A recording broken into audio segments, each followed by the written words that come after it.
From literally doing a prank that got them shot, to a 10-year-old kid losing her life because of a video she found on her feed. These are 5 TikTok trends that went horribly wrong.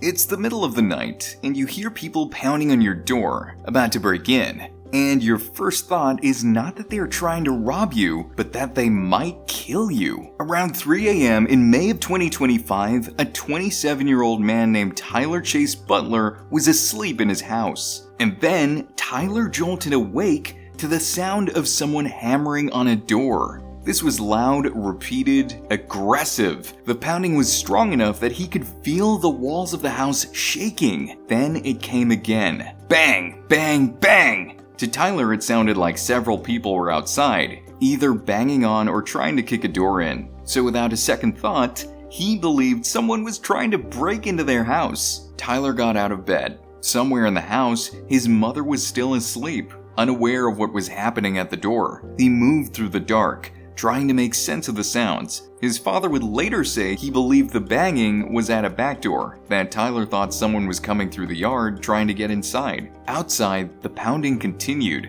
Tyler could have stayed in the bedroom and called 911 and waited, but it was 3 in the morning and he felt outnumbered, so he armed himself. He picked up a gun and moved toward the door and opened fire. But somewhere in the neighborhood, someone was already on the phone with 911, telling the dispatcher that a residential burglary was in progress. They said there were multiple people at the house on Mackenzie Lane, banging or trying to kick at the door. Neighbors would later say they heard gunshots. Deputies and paramedics rushed into the subdivision and converged on Mackenzie Lane, because what they found outside Tyler Butler's house was not a gang of armed burglars. It was 3 teenagers. One of them, lying on the ground with a gunshot wound in his torso, was Michael Bosworth Jr. Michael was a senior at Massapanax High School. He played football, wrestled, and was on the lacrosse team. He was days away from graduation. He had prom and his final lacrosse team coming up.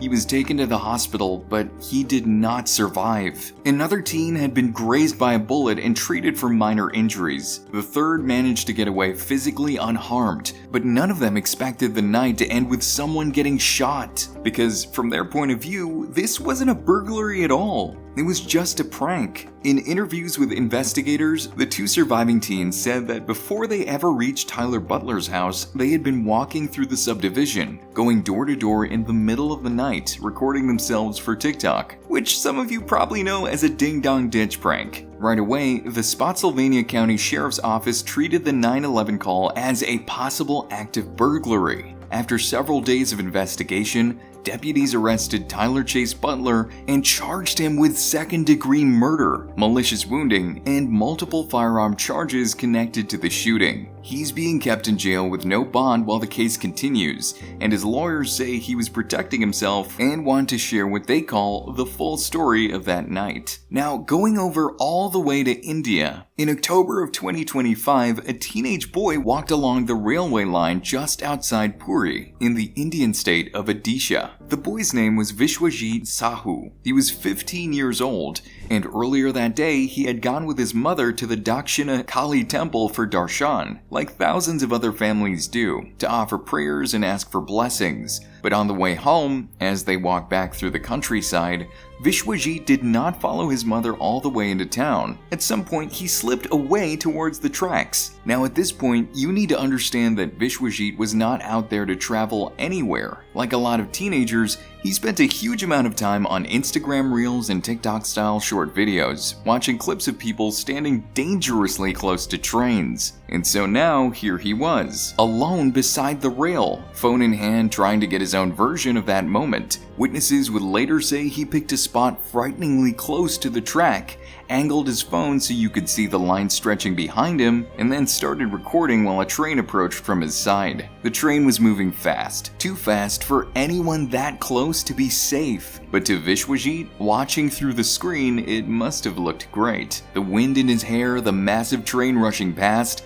the roar of the engine. It was perfect. However, just as the train reached him, a surge of air from the front of the speeding train hit him hard. The blast knocked his phone out of his hand and sent it tumbling. A heartbeat later, the side of the speeding train slammed into him. By the time nearby people realized what had happened, it was already too late. Railway police and locals pulled his body from beside the track and rushed him towards the hospital, but he was either dead at the scene or died shortly afterwards. Back on the ground, his fallen phone still held the unfinished reel he had been trying to make. But this was not the first time something like this had happened. India has recorded over 270 selfie-linked incidents since 2014, with more than 200 deaths. That is the highest number of any country in the world. And during the same period, Indian police have dealt with many teens who were either killed or seriously injured while filming reels on train tracks or rooftops. Vishwajit was only one of them. But would you really risk your life to climb over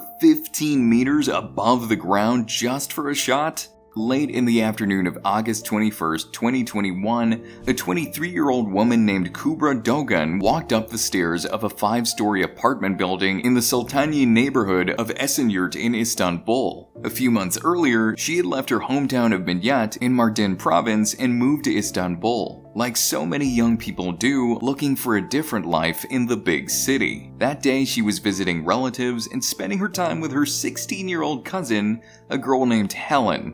At some point, as the sun began to get lower in the sky, the cousins decided they wanted a better view. And not just any view, they wanted something that would look great on camera. So the two of them made their way to the roof of the building. It was only 5 stories tall, but in a dense part of Esenyurt, that was more than enough to give them a wide skyline and a good sunset backdrop. For TikTok, Instagram, or wherever platform they chose, this was the perfect stage. Once they were up there, they started posing, moving around with their phones out, filming each other and taking pictures. Helen recorded while Kubra walked and sat near the edge of the roof, testing angles, trying to get that really good shot. At some point, Kubra moved away from the solid outer edge of the roof and stepped toward a white section closer to the middle. It was a white plastic roofing panel. From where she was standing, it probably just looked like part of the roof, something you could step on for a second to get a better position for a photo. But the thing is, this panel was never meant to hold a person. Builders had used a thin plastic sheet to cover that opening, a material that can keep out rain and dust but cannot safely support the weight of a human being.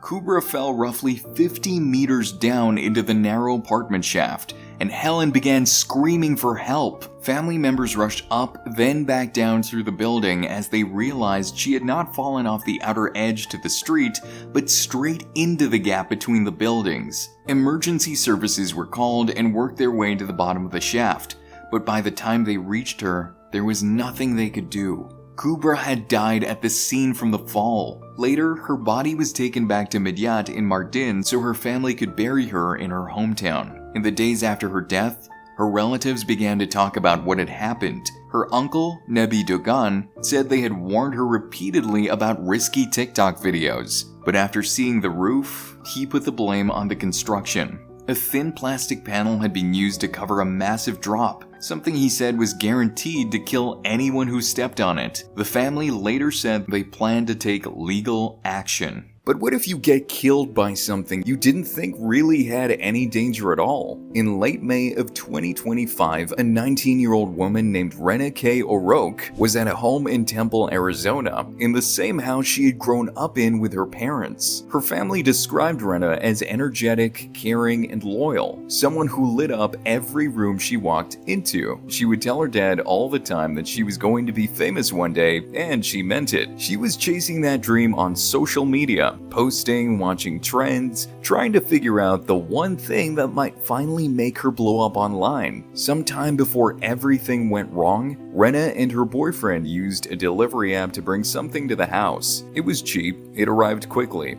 it came in regular packaging. To anyone glancing at it on the kitchen table, it would have looked like just any ordinary product. From her parents' point of view, there was nothing unusual about that day. At some point, Rena went off on her own. She was a legal adult now, so no one followed her around the way you would follow a little kid. Nobody thought they needed to. Then, suddenly, Rena collapsed. Her heart went into cardiac arrest. They called emergency services and she was rushed to the hospital. For days, she did not wake up. Her parents, Aaron and Dana, stayed by her bed, talking to her, hoping for any sign that their daughter could still hear them. On June 1st, 2025, doctors told them that Rena was brain dead. The official cause was listed as sudden sniffing death syndrome. Her brain had gone too long without proper oxygen. So whatever Rena and her boyfriend had brought into the house that day was far more dangerous than it looked. But the thing is, that product was not illegal. It was something completely ordinary. It was an aerosol keyboard cleaner. But how could something this simple end up costing Rena her life? Because online, there was a trend some people were calling the dusting challenge. Instead of using drugs, teens inhale the fumes from everyday products like dusting spray to feel lightheaded for a few minutes. What most people don't realize is that inside those cans is a chemical propellant. When someone inhales it, it can displace oxygen in the lungs and bloodstream. And in some people, it can suddenly disrupt the electrical rhythm of the heart. That is how you get sudden sniffing death syndrome, a reaction that can trigger cardiac arrest and leave the brain starved of oxygen. In the middle of that tragedy, her parents made one more decision. They agreed to donate her organs. Some reports say that choice helped save multiple other lives. For them, it was one of the only small pieces of good left that could have come out of losing their daughter. In the weeks that followed, Aaron and Dana began telling this story in public. They told people to search their kids' rooms, to talk openly about online trends, and to never ever assume my child would never do that. If these kinds of trends can easily influence teenagers, what actually happens when one of them reaches a child? One evening in early December 2021, a 10-year-old girl named Nyla Anderson was in her bedroom in Chester, Pennsylvania. From the hallway, it felt like any other night. The TV played downstairs, and her mother was busy wrapping up the usual evening chores. And upstairs, behind a closed door, it seemed like Nyla was doing what she always did,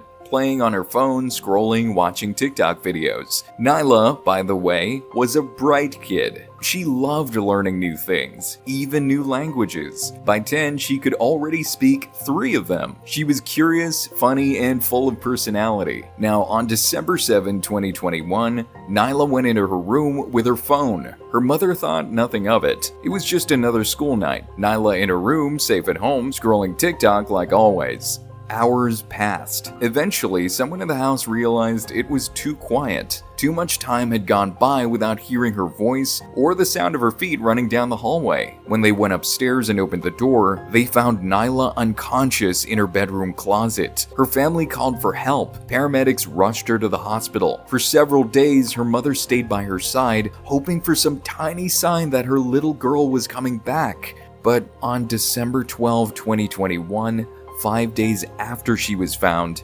10-year-old Nyla Anderson died. Nyla's family could not understand what had happened, especially her mom, Tawana. She said her daughter was not suicidal. She was a happy kid who loved languages, loved learning, and loved her family. So what really happened? Going back to December 7, 2021, while Nyla was on her phone, she found a viral challenge video on her feed. Some people online called it the blackout challenge, where you cut off your own air just long enough to feel dizzy or like you're about to faint. Then you let go and stand back up. And this is a life-threatening act. Even trying it once can be enough to cause seizures, brain damage, or even death, because your brain needs oxygen every second. If you cut that supply off, even for a moment, you're gambling with everything. But 10-year-olds do not think in clinical terms like that. So Nyla tried to copy what she saw, and there were signs she had attempted to choke herself the same way the videos showed, using something in the room as a strap. And as the doctors later explained, the damage from the asphyxiation was already done. Her brain had been starved of oxygen for too long. In the months that followed, her mother filed a wrongful death lawsuit against TikTok and its parent company, arguing that it was not just random content floating around the internet. According to her, the app's recommendation system had taken those blackout challenge clips and placed them directly in front of her 10-year-old daughter over and over, until one night she tried to copy them and it cost her life.